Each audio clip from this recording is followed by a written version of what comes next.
രാവിലെ അടുക്കളയിൽ കയറിയ പാടെ ഒരു അംഗമായിരുന്നു. ഫ്രീസറിൻ്റെ അടുത്തായിരുന്നു ആദ്യത്തെ അംഗം. വിട്ടുതരില്ല അത്രേ, ഇന്നലെ മേടിച്ച ചിക്കനേ.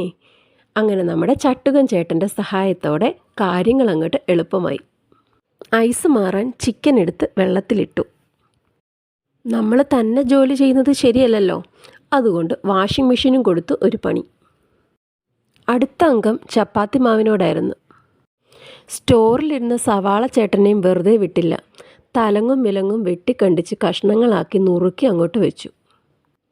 വെളുത്തുള്ളി കൊച്ചേട്ടനും ഇഞ്ചി ചേട്ടത്തി ഇല്ലാതെ നമുക്കെന്താഘോഷം? അവരെ അങ്ങോട്ട് ചതച്ചു വെച്ചു. സവാളയും വെളുത്തുള്ളിയും ഇഞ്ചിയൊക്കെ നന്നായിട്ട് എണ്ണയിൽ വഴറ്റി പൊടികളൊക്കെ ചേർത്തിളക്കി നല്ലൊരു മസാല കൂട്ട് തയ്യാറാക്കി.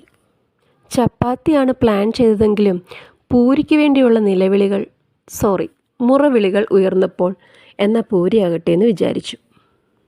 അവധി ദിവസമായിരുന്നു, അതുകൊണ്ട് ആസ്വദിച്ചിരുന്ന് കഴിക്കട്ടെ എന്ന് വിചാരിച്ചു. അങ്ങനെ പൂരി ചുടാൻ തുടങ്ങി. ഇവിടെ ചപ്പാത്തിയേക്കാളും ഇഷ്ടം പൂരിയാണ്. പക്ഷെ പൂരി വല്ലപ്പോഴും എടുക്കാറുള്ളൂ, പ്രത്യേകിച്ച് അവധി ദിവസങ്ങളിൽ. അങ്ങനെ പൂരിക്കുട്ടന്മാർ ഇവിടെ റെഡി ആയിട്ടുണ്ട്. കൂട്ടിന് ചിക്കൻ കറിയും. രാവിലെ ചിക്കൻ കറി ഉണ്ടാക്കിയത് ഒരു ഗൂഢ ലക്ഷ്യം വെച്ചിട്ടാണ്. ഒരു വെടിക്ക് രണ്ട് പക്ഷി എന്ന് പറയത്തില്ലേ, അതുപോലെ. ഈ ചിക്കൻ കറിയെ ഒന്നും കൂടെ ഒന്ന് പോളിഷ് ചെയ്തെടുത്തിട്ട് ഉച്ചക്കത്തേക്കുള്ള ബിരിയാണിക്ക് മസാല തയ്യാറാക്കി. അതിനിടയ്ക്ക് ബിരിയാണിക്കുള്ള അരി ഞാൻ വേവിച്ചു വെച്ചായിരുന്നു. ഇവിടെ ബിരിയാണി വെച്ചാൽ നട്ട്സിനും മുന്തിരിക്കുമാണ് പിടി.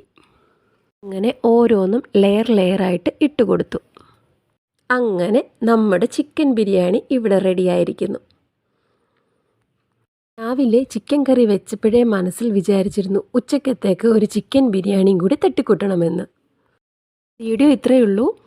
എല്ലാവരും സുഖമായിട്ടിരിക്കുക, സന്തോഷമായിട്ടിരിക്കുക. ഇഷ്ടപ്പെട്ടാൽ ലൈക്ക് ചെയ്യാനും സബ്സ്ക്രൈബ് ചെയ്യാനും മറക്കത്തില്ലല്ലോ. ബായ്.